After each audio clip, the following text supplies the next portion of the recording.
Welcome, love. This is Sex, Drugs, and Sound Bowls, and I'm Jessie Siren, here to stir the cauldron with raw psycho-spiritual talks on healing, plant medicine, sex, motherhood, and the sacred chaos that cracks us open and lights the way forward. Expect deep truth and raw feels that leave you inspired, held in your humanness, and ready to take your rightful place as the creator of your own experience. With a deep breath and an open heart, let's be all the way here now. Welcome back to Sex, Drugs, and Sound Bowls.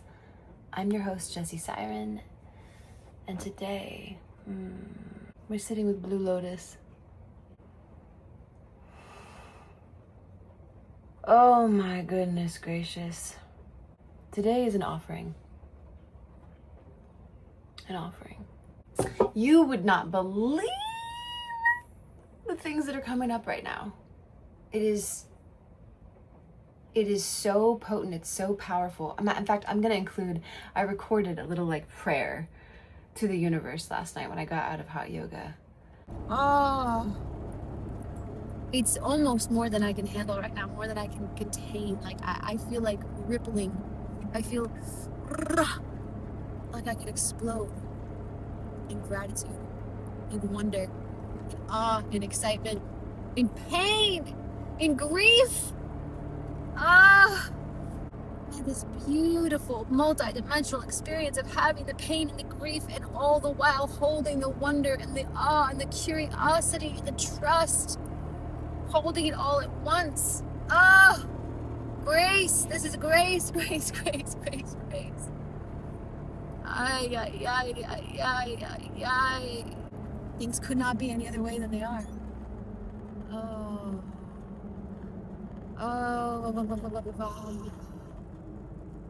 How could I be? I keep thinking, how could I be any more awake? How could I feel anymore? How could my capacity to feel, to love, to understand, to be compassionate, how could those things open up anymore? I already feel like I'm at the threshold, like I've pushed past.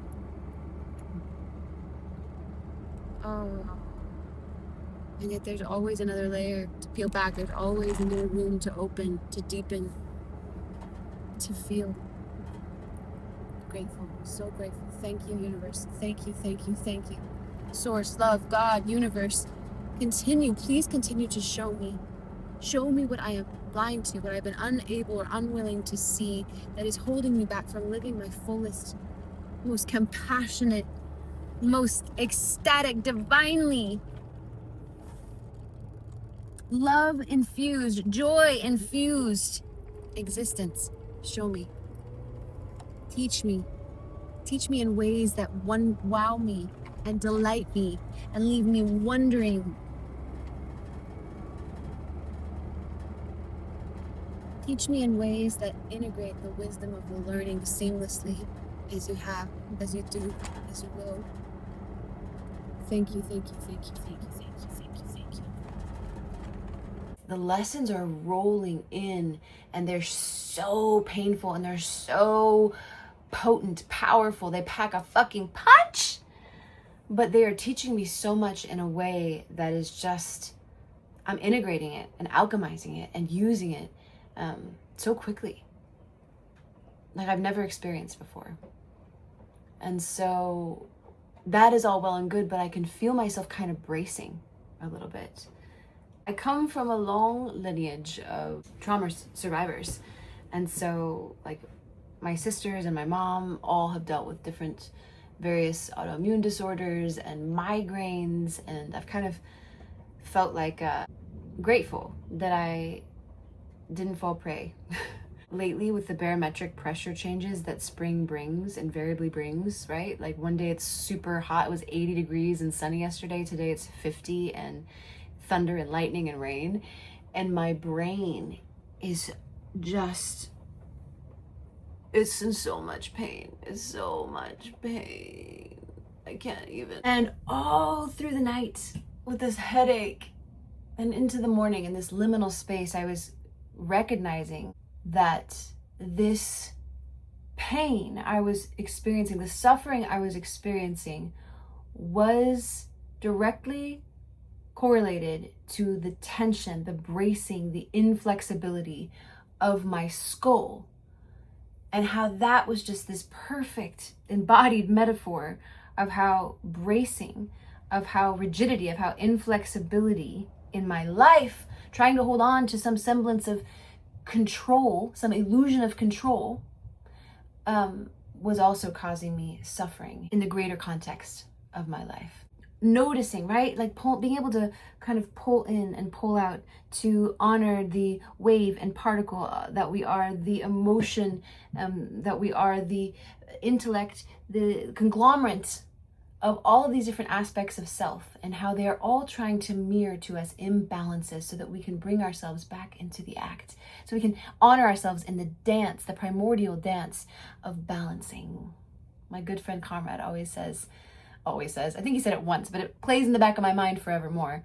There is no such thing as balance, only ever balancing. And so that my physical imbalance right now is literally showing, it's speaking to me metaphorically of the imbalance, of rigidity, of inflexibility, of white knuckle gripping, trying to control energy that my emotional and mental bodies are eliciting. The somatic practitioner in me, right? The yogi in me, the curious cat in me thinks like, well, why does this happen? Why is this happening to me now? How did I make it 38 years without these headaches and they're showing up now? And I look at the past 3 to 4 months and all of the stress. Oh my God, it really has been the past like year and a half. Just the unfolding of the journey of life and how intense it has been. And even if it has been good and joyful, like even on a roller coaster, you're having the time of your life, there's a little bit of bracing, right? Because you're ready for the next drop. And that's how I feel right now. I feel like this bracing energy.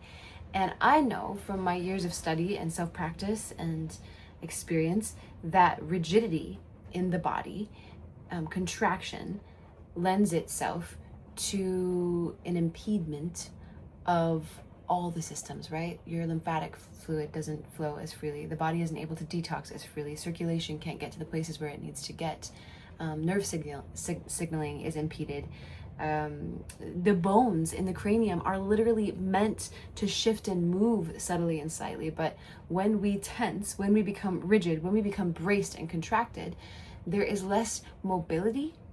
And so your skull being one of the most nerve dense places in your whole entire body, when pressure drops outside and the pressure in your head, the high pressure in your head tries to equalize and disperse and expand, but the bones are rigid and holding it, then all of that pressure is built up and pressing out against all of those nerves, and all of those nerves are sending signals of like, ow, too much, too much. And then the pain causes me to contract even more. And then the contraction causes the rigidity, and the rigidity causes the pressure inside my head to press out. And the pressure pressing out causes the pain. And you can see it becomes this really vicious cycle. And so this morning, all through the night, I had such a bad headache. And I wish I would have woken up and just done what I'm about to do with you here. But if you are finding yourself feeling very rigid, feeling like life is just throwing punches, and even if you're grateful for the lesson, for the learning, that your body hasn't quite had a moment to just shake it off, I'm going to show you a few of the things that I do that really help me to relax and release. Occiput is this bony ridge at the back of your head here. And per gram of muscle in your body, there are typically 1 to 2 to 3 nerves running through. But at the back of your head here, at this occiput, there are hundreds of nerves running through, right? This is where everything is kind of gathering and running through the highway, right, of communication between the brain and the body. And so when we are tight and tense here, which if you are someone who is on your phone, at a desk, in your car, holding babies, nursing babies, cooking food, if you are someone who is here, you are building tension here. So now you're going to look for the occiput by running your fingers up the back of your neck and finding that bony ridge and then massaging it. I'm using the weight of my head, pressing it back and walking my fingers along that ridge. It is so fucking good. Oh my God. Oh. Whew. And then we'll interlock our fingers. I'm going right like this. I'm gonna squeeze the back of my head, press my head into my hands into my head, and then squeeze. I'm kind of squeezing with the outsides of my palms to traction, and then pulling up. Oh, wow. Moving around a little. And then taking this cranial release a little bit further, we'll start to work with the bones of the head, which can be rigid upon birth, like depending on how you were born and the trauma of that experience. Head injuries, TBIs, all of this stuff can lead to rigid structure in the skull. And also just emotional turmoil can also lead to rigid structure in the skull. And this rigid structure, like we talked about in the beginning, can inhibit the flow of cerebral spinal fluid, of lymphatic flow, of nerve signaling from the body to the brain, from the brain to the body, of your body being able to equalize pressure when the barometric pressure changes around you and causing headaches and tension and puffiness and brain fog and vision all of this stuff, right? Just from having these rigid cranial bones. So we're gonna work with them a little bit here, and we're gonna work with the frontal bone, the parietal bone, the temporal bone, the sphenoid, and this is really, really important too, because your sphenoid bone is a long bone that goes through like behind your eyes basically, and at the center of it is the seat of the master gland, the pituitary gland in the body. And imagine, right, if just having tension in the bones is enough to give you a headache, what this kind of tension does to affect the functioning of this very important gland in the body. Oh, everything is impacted by this pressure. We'll move into the maxilla, the zygomatic as well. So you don't need to know the names for all these things, but I like to just throw it out there if anyone's a nerd like me and wants to know. And we're gonna start with one hand on, doesn't matter which, on the frontal bone on one side, and on the opposite side, you're gonna take your hands and place it on your cheekbone, right? This is the zygomatic, and you're gonna start to press in towards each other 3 times. So breathing, relaxing your shoulders and pressing them in towards each other. Just subtly, you should feel for some subtle movement. 1, 2, 3, yeah, let it go. And then we're gonna move back to the parietal. 1, 2, 3, pressing my hands in towards each other. Temporal, right above the ear. 1, 2, 3, and then you're gonna take your hand right by the sphenoid bone. You should feel it like in front of your ear, behind your eye, a little bony ridge. 1, 2, 3. Pause and just notice a difference. And then we're gonna do the other side. Hand to your frontal bone, one hand to your cheekbone, and you're gonna squeeze in 1, 2, 3. Then you're gonna take it to the parietal, the back part of your skull. 1, 2, 3. Then right above your ear. 1, 2, 3. Relax your shoulders, breathe. Don't forget to breathe. Sphenoid bone. 1, 2, 3. Roll it out, feel. Now we're gonna open up through the sinus cavities and the maxilla zygomatic area in the face a little deeper. So you're gonna take your thumb and you're gonna press it up into the bony ridge around your eye. And then you're gonna take your other hand, you can take the heel of your hand or you can take your fingers, and you're just going to pull apart now the cheek zygomatic from the eye, and breathe. 3 breaths. And release. And we're gonna do the same thing, thumb on the same side, up in that bony ridge. Now you're gonna take your fingers along the bony ridge of your nose, not where it's soft, up where it's bony, and you're gonna pull apart. And breathe. 1, 2, 3. And then down here, this is the maxilla. We're gonna press with the palm, open. 1, 2, 3. Oh, and then I take my hands just to move a little lymph, and we're just going to make this little diamond shape, and we're gonna swipe out and up a bit, and then down, gently down the neck. Now we're gonna do the other side. You might feel your sinus cavities opening. You might feel yourself draining. Spit that stuff out. Do not swallow it. Get the ick out. And then we're gonna take another thumb and we're gonna press it up into the eye socket on the other side, into the bone, the bony ridge. And we're gonna take ourselves fingers or palm to the cheek, and you're gonna pull them apart. Using the weight of my head to press into the thumb so you don't have to strain so much. After 3 breaths, you're gonna move and take your fingers to the bony ridge. Pull them apart. Then finally to the maxilla.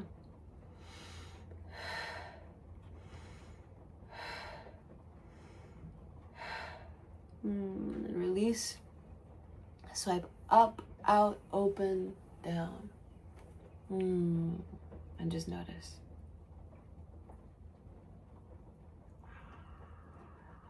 So that cranial release is from Dr. Karen from Drummond Chiropractic, and I'll link the video below. The beginning half is just talking about the bones in your head, and the second half is her actually walking you through the practice. I do this anytime I start to feel tension, those tension headaches coming in, and it always makes a difference. It always helps drastically.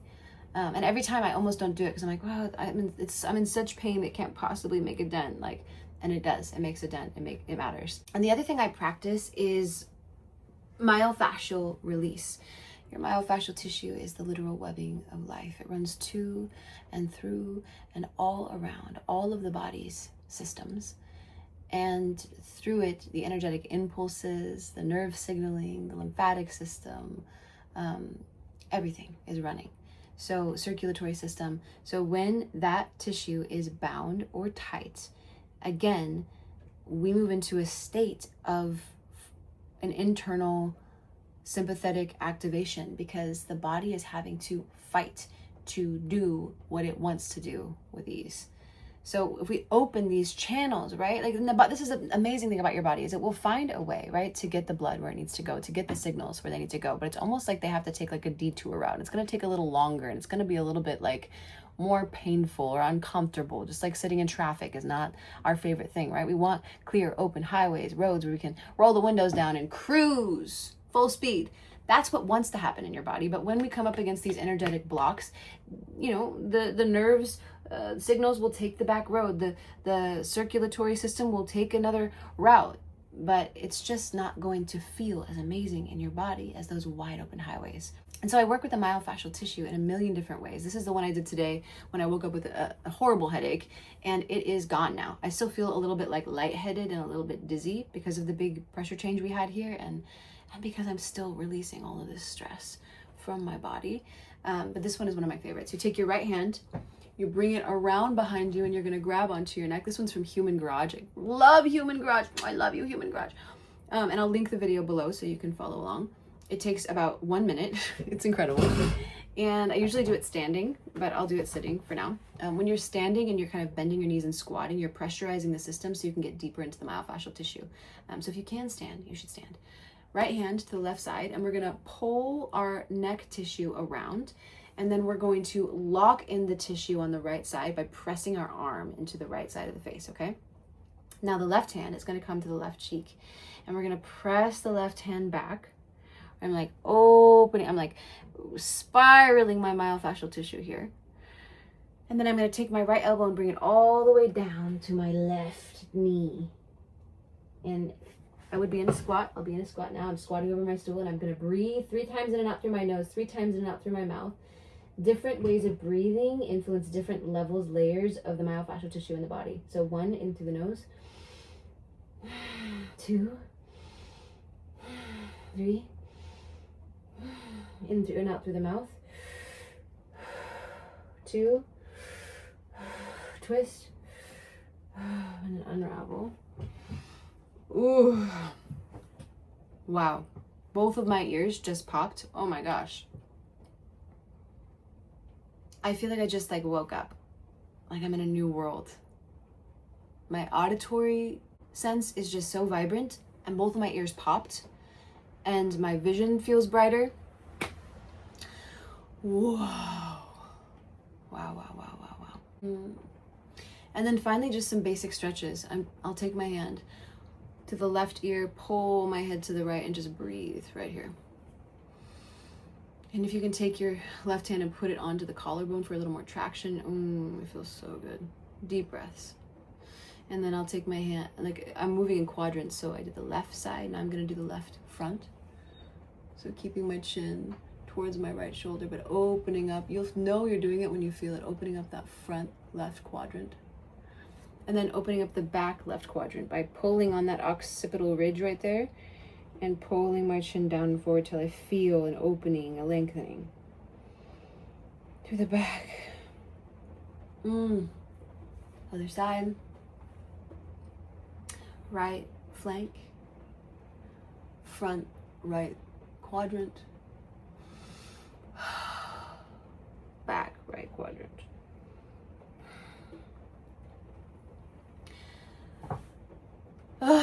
And the other thing I do is shake. And I spent the past year learning how to twerk. And it has been so liberating. Oh my God. It goes along very well with bowspring, which is another somatic practice that I've adopted over the past 6 months that has really opened up my body. But I will just, look at my pants. They're so cute. Anchor down through my heels and the bottoms of my feet, the pads of my feet, and then just rock my knees in and out, in and out, in and out, in and out. And if you could see these thighs, they are just jiggling. I'm letting go of the muscle, of the fat, of the flesh, and just allowing everything to kind of rattle and shake around my bones. And that's what it looks like for the butt too. Just shaking the arms. So good. My favorite way is have a fucking dance party. Have a fucking dance party. And I can't turn on my music while I have my phone on.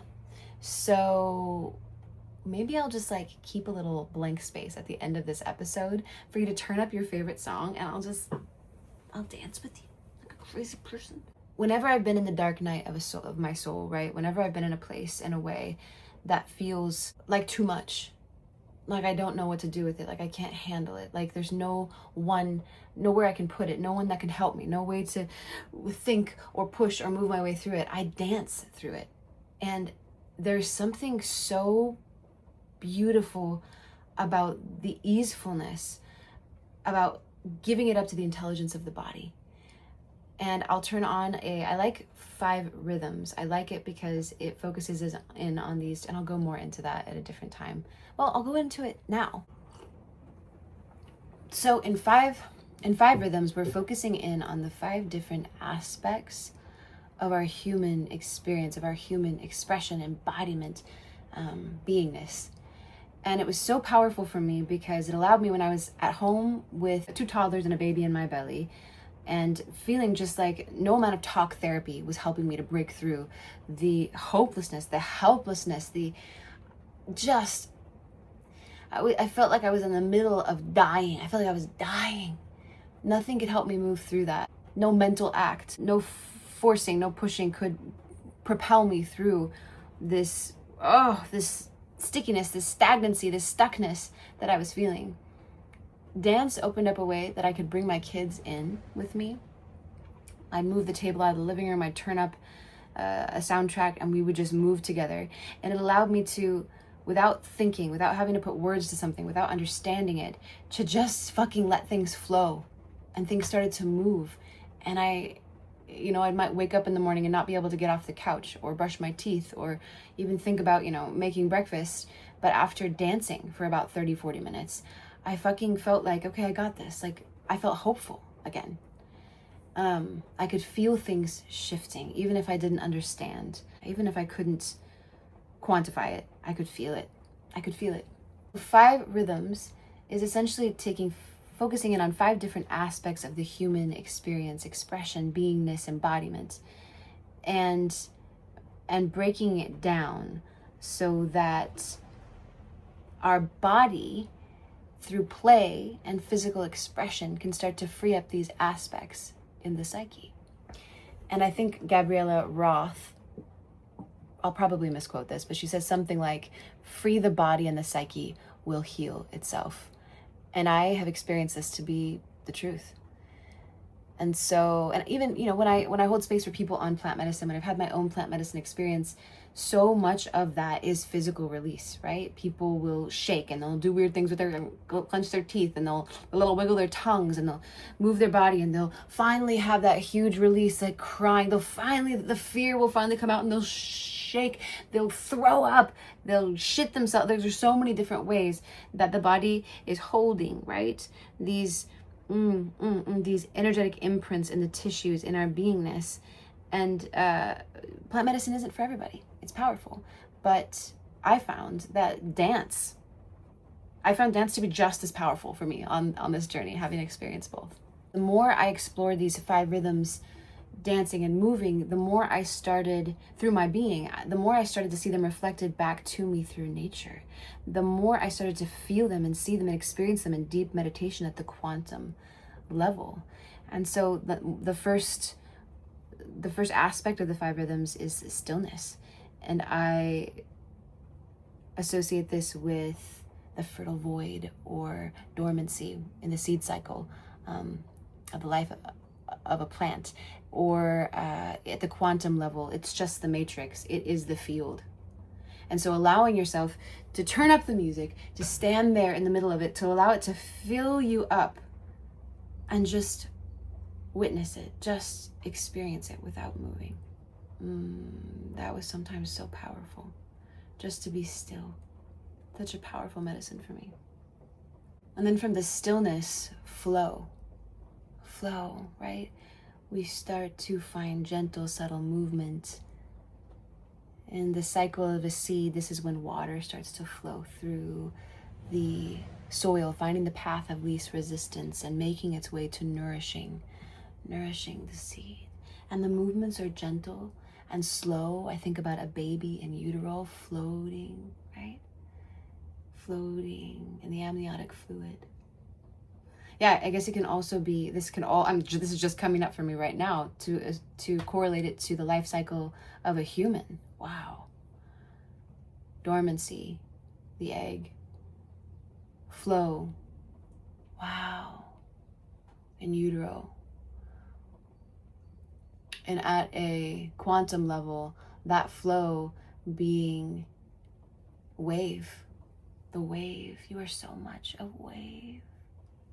So tuning into this aspect of the self. And I've talked about this before, but I feel like in today's modern world, we think so big picture. And we see ourselves as just this hunk of hinging body parts, look at this, like, hello, how are you? Stand up, sit down. And we forget that we are just as much wave and particle and stillness and dark nothingness as we are flesh and bone and joint and hinge. And so after flow, there is staccato. And this music, right, is more punchy.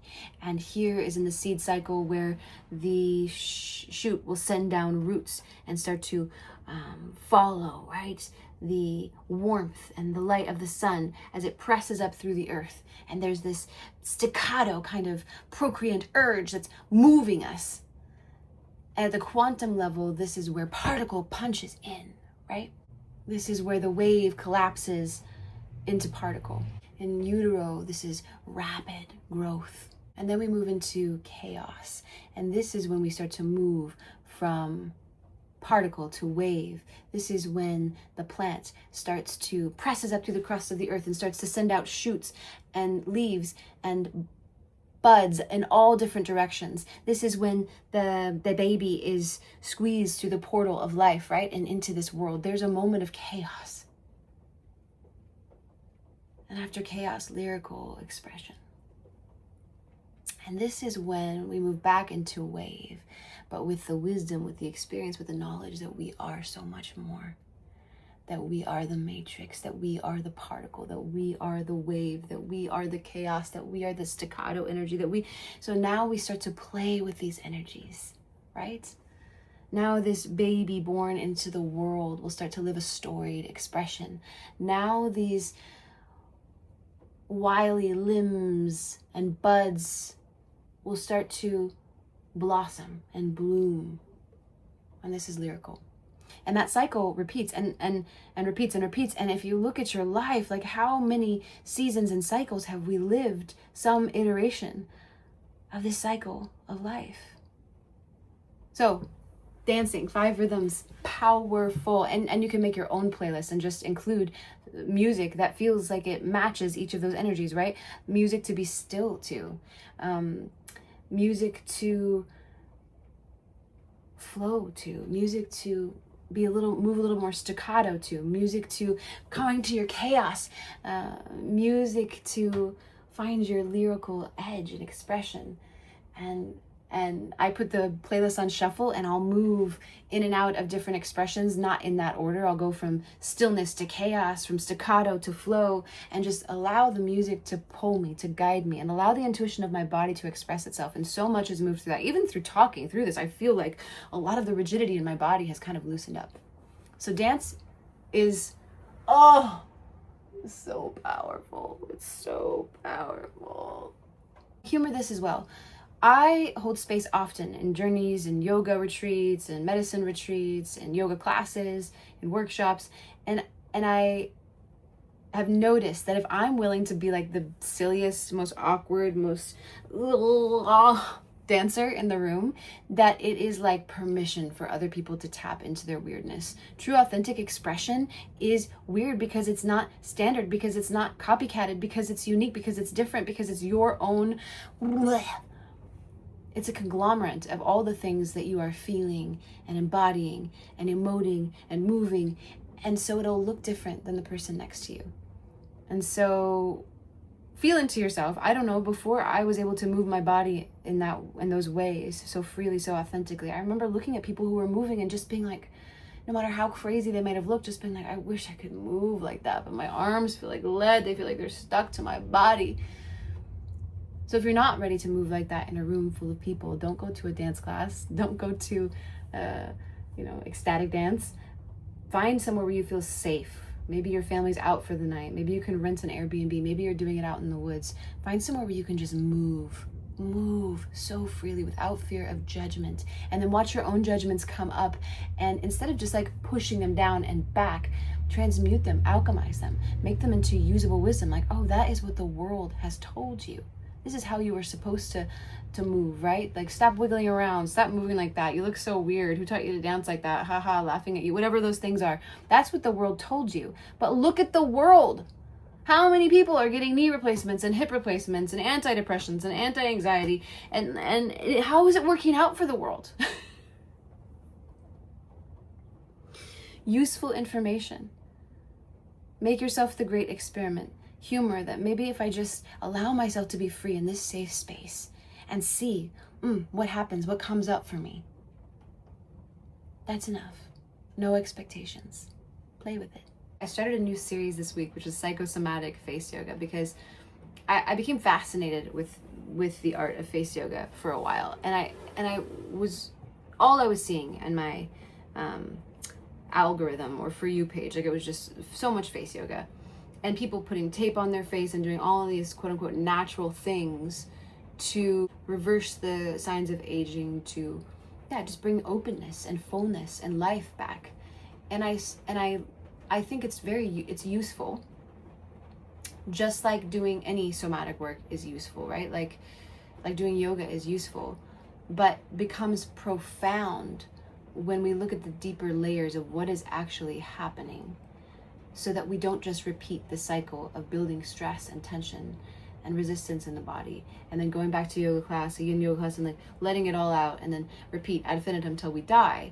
We can start to catch ourselves in the midst of building that tension in our lives, right? Like I can start to notice when I'm washing dishes like this, soften my shoulders. I can start to notice when I'm feeling like a boundary has been crossed, and I can enforce that boundary. I can speak it. I can take myself out of the situation. I can ask for help. I can start to unravel tension in the moment so that I don't have to so much undoing to do in a yoga class. Do you know what I mean? And the same thing is true of the face. We can do all of these facial exercises, but if we're not looking at the underlying causes of why we're building that tension or those patterns in the face in the first place, then we're just going to keep repeating them ad infinitum. And so I was watching, you know, like there was a woman with like a cork, and she's holding the cork in her mouth, and she's like, you just need to hold the cork like this and open your lips and do this for 60 seconds a day, and then hold the cork and do this. And I was just like, you could suck on a cork, or you could suck on something else. Or like this, wow, there was one exercise that was literally like, wow, wow, wow, wow, wow. And I was like, or you could literally allow yourself to go out in life and be wowed by the beauty of nature, of the people around you, of whatever. So noticing, like the opposite, noticing if my lips are not full and they are puckered, what is the energy below that? That maybe I'm not relaxed, that maybe I'm not feeling safe enough to relax, to express my truth, right? This tight-lipped can also be like an energetic sign, symptom of not expressing your truth fluidly in a way that feels good and safe and regenerative. Maybe you're not giving enough kisses. If you want that, you know, outturned lip, then kiss the ones that you love, and because that was one of the practices too, is like kiss the back of your hand.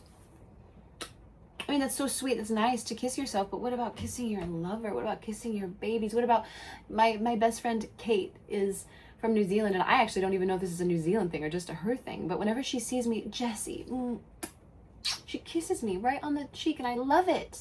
Some of them are like literally like squinting. And I was like, you know, all of us walking around with sunglasses on all day, which is also, don't get me started on that, like messing our circadian rhythms up. It's confusing the brain and hormone regulation. But why don't you just go outside and smile at the sky? Why don't you smile? Maybe you're not smiling enough, you know? Maybe if there's like no energy, if there's a lackluster, if there's black circles under your eyes, what is that telling you? Ayurveda says the black circles under our eyes, which yes, I have some right now, are telling us like adrenal fatigue, that we need some deep nourishing, some rest, that we've been hemorrhaging more than we've been taking in. The lackluster in your eyes could mean that you're not finding joy, in your life, right? The deep lines or like the paper skin that you need some more nourishing, right? When does the glow come? What brings you the glow? What foods make you just feel filled up and pouring out through the pores of your skin? Health, vitality, love, joy. And that's food, and that's people, and that's places, and that's things. Start to notice. Do you know what I'm saying? I mean, I feel a little bit crazy, but that is a new series that I'm excited to offer, because it doesn't feel like a substitute. Just like I wouldn't be like, don't do yoga anymore. You can just start to notice in real time when you're building tension patterns or playing out old tension patterns and soften them. Then you don't need yoga. I still think we need to come back to yoga. I still think we need this awareness of the face and pattern recognition and tools to soften and open that can maybe lead us to softening and opening deeper layers of the self, right? So sometimes it's from the outside in, sometimes it's from the inside out, but it feels important. It feels whole, it feels full, it feels abundant to have access to the full spectrum, you know? And that's the other thing I wanted to talk about. I've just been thinking about beauty a whole freaking lot, and thinking about, I find myself, if I'm on social media, if I find myself locked in there, I'll start to feel bad about different aspects of myself. Like maybe, you know, these lines that I've had my entire life, right? These are not age lines. These have literally just been, that's the price you pay for having chubby cheeks, okay? I've had those my whole life. Or about feeling bad about like my lips, they're not quite full enough, or my breasts, you know, I went from a C cup pre-children to barely filling out an A now, and I'm not good enough, and I want to be beautiful, and I wonder, I have a hunch that I'm not the only woman who feels these impossible beauty standards, right? And I noticed a couple things that I'm going to speak out here. That the beauty that I find magnetic, the beauty that I can't take my eyes off of, is the beauty of a woman who is feeling herself, whatever that looks like. So I'm drawn to beauty everywhere in my life. I want everything beautiful. And I think I was talking to my sister about it, and she was like, and I was like, but it isn't like a beauty standard. It isn't like freckles versus no freckles. It isn't a certain body type. It is literally an aspect. It's a symptom of harmony. It's a symptom of living your authentic expression. It's a symptom of organization and harmony and balance and authentic expression. Yes. And it looks different depending on who you are, right? Because each of us has a different energetic blueprint. Each of us is a conglomerate of so many different experiences and feelings and passions and soul sparks that the embodied expression of our most high and beautiful existence, I guess I could compare it to flowers in a garden. There are no ugly flowers in the garden. I think Rosemary Gladstar said that. There are funky ones, there are wild ones, there are smaller ones, and there are bigger ones. But there are no ugly flowers. There is an energy that comes along with a woman who is never good enough, right? Who is always trying to up level somehow, like, this injection, this lip filler, this augmentation. No. There's an energy, and it isn't a judgment on choosing to do those things. It is an observation on that it is a self-fulfilling prophecy of not enoughness. Wow. A self-fulfilling prophecy of not enoughness. And so I've made it a point to, on my social media platforms, to be following women who are older than me, who have white hair and wrinkles, who are all different sizes, younger than me, smaller than me, plus sized, with glorious jiggly thighs and bosoms 10 times the size of mine. I want to see women that I think are beautiful, who don't fit the fucking standard, who don't fit the stereotype, and women who do, right? And women who have the full giant lips and the giant eyelashes, because I do admire that too. There's something fucking mesmerizing about it, which is why I humor it. Every once in a while I'm like, well, maybe I will just get a little filler to, maybe I will just get a little, but it isn't for me. For me, my truth is that the story behind wanting those things is that I'm not good enough as I am. And the truth behind my experience in witnessing beauty is that women living, deliciously, women living sensuously, women living just fucking feeling themselves shamelessly, that is a kind of beauty I just can't get enough of. That's the kind of beauty I want to emulate, I want to embody. Okay, that's all I got to say right now. Wildflower, you are so unique. You are so special. You are so beautiful just as you are. And the more and more you feel yourself, the more and more you believe that, the more and more it becomes like a spell you cast on everyone around you. I already see it. Do you see it in me? Remember, your story, your healing, they matter more than you know. And every act of self-love, no matter how small, carries, echoes, and ripples a vibration, a frequency of authentic love. And this love cannot help but change everything and everyone it comes into contact with. Love yourself. Love yourself. Change the world. This podcast is here to share stories and spark curiosity, not to replace professional advice. Before diving into any psychedelics or practices we talk about here, check in with your own deep knowing, your healthcare provider, and know your local laws. Anchor in your own truth before reaching out for anything or anyone. That is the real power. And one more thing, I make this show just for you. If you're loving it, drop me a comment or review on Spotify, iTunes, or YouTube. Let me know I should keep showing up. Grateful to be here with you.